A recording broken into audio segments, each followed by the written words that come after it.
Hey guys, it's Darwin here with my weekly Q&A to answer more of your questions. If you want to ask a question for next week's Q&A, you can either leave it in the comment box below or send me a video question over to darwinonthetrail@yahoo.com, and then next week I'll answer as many as I possibly can. Alright, so let's go ahead and get into this week's first question. I know you plan on filming your upcoming PCT hike, but are you planning on uploading them while on the trail?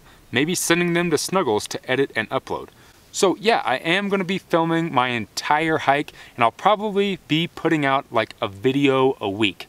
That's the plan. Now, I don't plan on actually uploading them from the trail since Snuggles will not be hiking that trail with me. I'm actually going to be sending off the footage to her. She's going to be editing it and uploading it and doing all of that to make sure you guys get to come along on that hike with me. And then at certain times, she's actually going to be coming out and meeting up with me on the trail, hiking some small sections and filming me while I'm out there. So I've been working with Snuggles really hard on how exactly we're gonna do it and how I'm gonna be filming it, and I'm really excited to show you guys what I have in store. Wondering if you or anyone you know has ever used a rain kilt. Looks like a good option for a light alternative to rain pants. So I have personally never used a rain kilt, but I know a ton of hikers that have used a kilt. Now I've looked into possibly getting one of those and using it, but since I always hike in shorts, I'm not really a rain kilt or a rain pants person. I usually just deal with getting wet, and then when I get to camp, I just dry myself off and put a dry pair of shorts on that I have in my pack. So I personally probably wouldn't use a rain kilt unless I was going, I don't know, somewhere where it was just really hardcore gonna rain all the time. Then I might consider one. But yeah, there are a lot of really great rain kilts out on the market, and I think that Z-Packs actually makes one that's a Cuban fiber one. Packs down super tiny, so that one might be worth checking out if you're thinking about getting one. Hey Darwin, my name's Luke. I'm 15 years old, and someday I want to do the Pacific Crest Trail. So I was just wondering, what jobs are there that exist that you wouldn't have to quit to do the Pacific Crest Trail, because you obviously can't take 4 to 6 months of vacation. Preferably, at least for me, in the music industry, because I love music and I just want to do something in the music industry someday. So yeah, just basically what jobs could I have that I wouldn't have to quit to do the Pacific Crest Trail.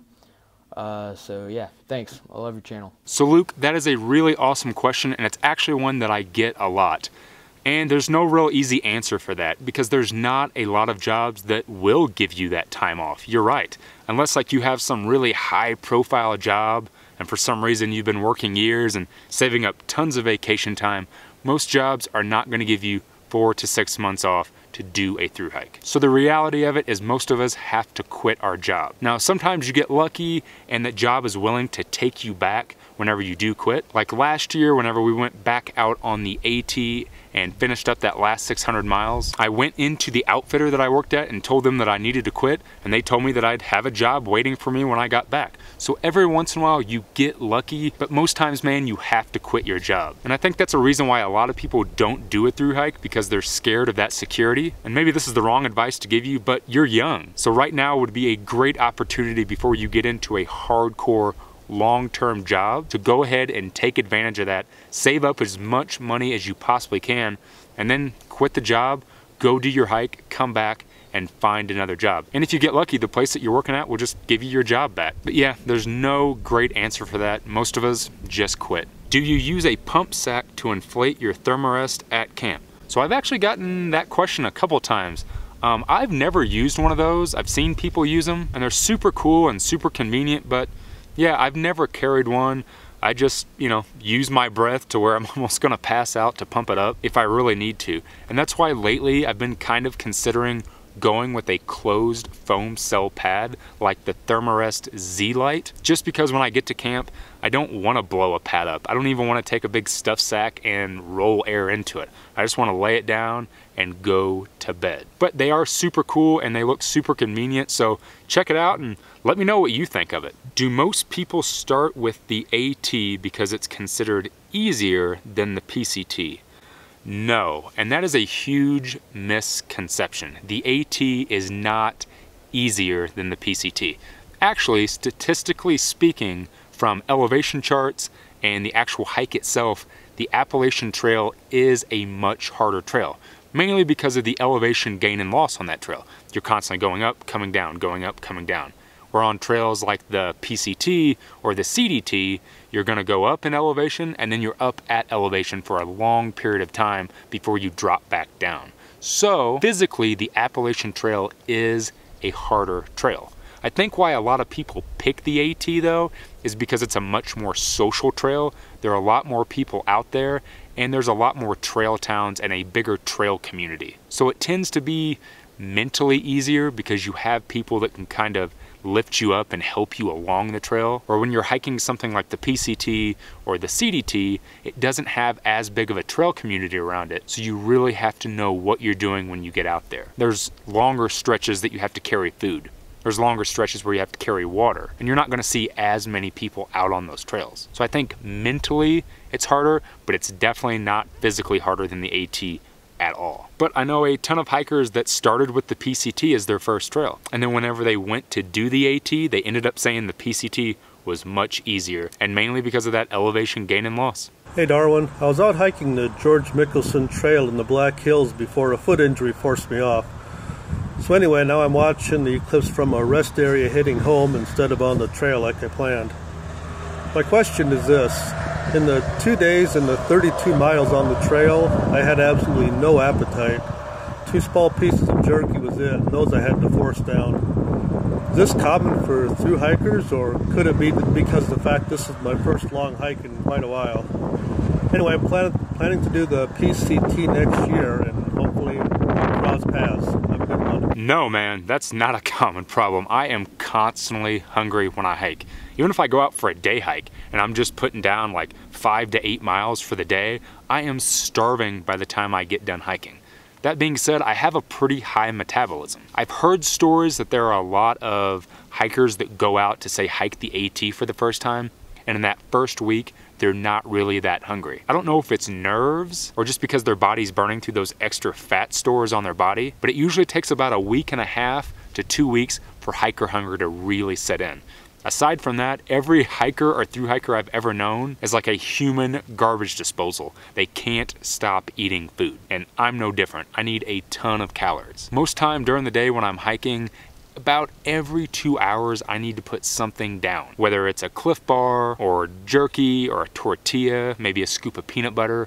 I constantly need to eat, and mainly it's because I have a super high metabolism anyways, but when I'm hiking it gets even worse. 2 pieces of jerky in 32 miles, I'd be crawling to get off the trail. I know you have at least 3 hats: Surly Bikes, Osprey Packs, and a Devil's Backbone brewing hat.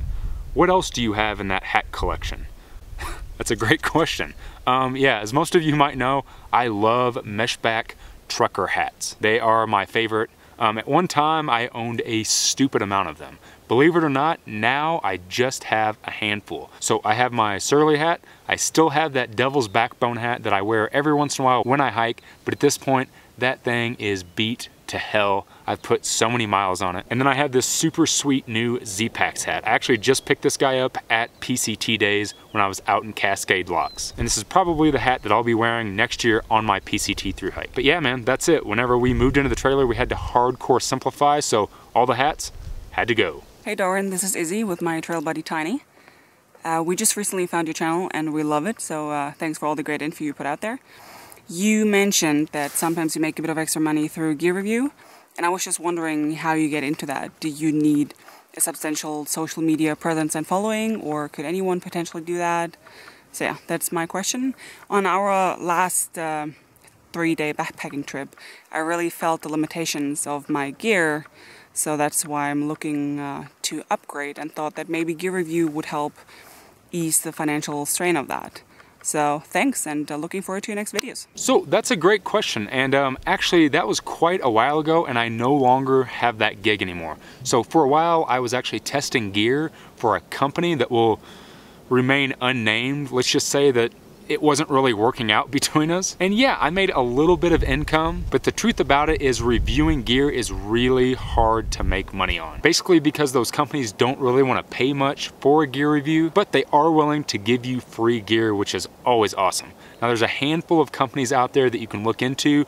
And you can always just cold call different companies and say, hey, I'm looking at doing gear review. Is there anything that you have that you'd like me to review? But I can tell you firsthand, it is really hard because a lot of companies don't just want to give up products to people. So as you ask, it does help to have a bigger social media standing. Like if you have a lot of views on YouTube, or maybe a big Instagram following, or a lot of friends on Facebook, companies want to see that you can have a big influence on a lot of different people. But yes, it is very, very hard to get into that, and it's definitely hard to actually make money off of it. What are your experiences and thoughts on frameless packs like the MLD Exodus? I've used a heavy 4.6 pound Kelty Trekker 65 on a few section hikes, and while I really like the load transfer, I'm looking to upgrade to something a lot lighter. So Justin, that's a good question, and frameless packs are kind of tricky. If you're considering a frameless pack, the number one thing that you need to know are frameless packs are made for insanely low base weight. Most frameless packs on the market are made for base weights between 5 and 7 pounds, which is insanely light. You need a base weight between 5 and 7 pounds because once you put a lot of food and water onto the pack, you're right around 20 pounds fully loaded. And most of those packs are rated at about 20 pounds. Anything over that can stress your back out, stress the pack out, and start breaking things. So number one, unless you have a low base weight, don't consider frameless packs. Now, if you do have a super light kit, yeah, you might consider that. If not, just consider an ultra light framed pack, like the pack that I typically carry, which is the Z-Pack's Arc Blast. A pack that can carry well up to 30 pounds and is crazy lightweight. So before you consider getting a frameless pack, maybe look at what your base weight is and what you can be comfortable with. Now, I've actually been recently looking into a frameless pack myself. Z-Packs makes another pack called the Nero that is basically the Arc Blast without a frame. And it's simply because I'm trying to put together an ultra light kit for a section hike of the Arizona Trail. And it's just because I've never gotten down with a base weight that low. So I figured it was about time to start experimenting. But again, I'm shooting for a base weight between 5 and 7 pounds.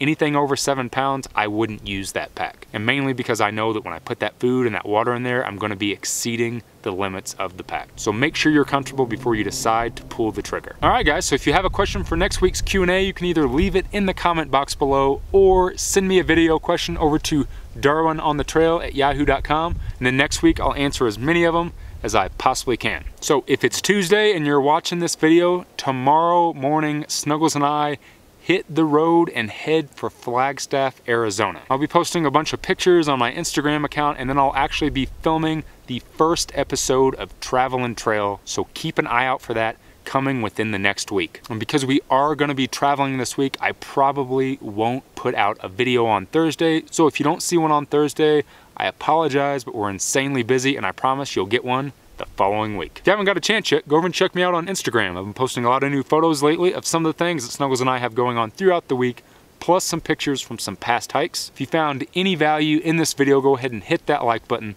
Subscribe to my channel if you haven't already. And as always, guys, thanks for watching.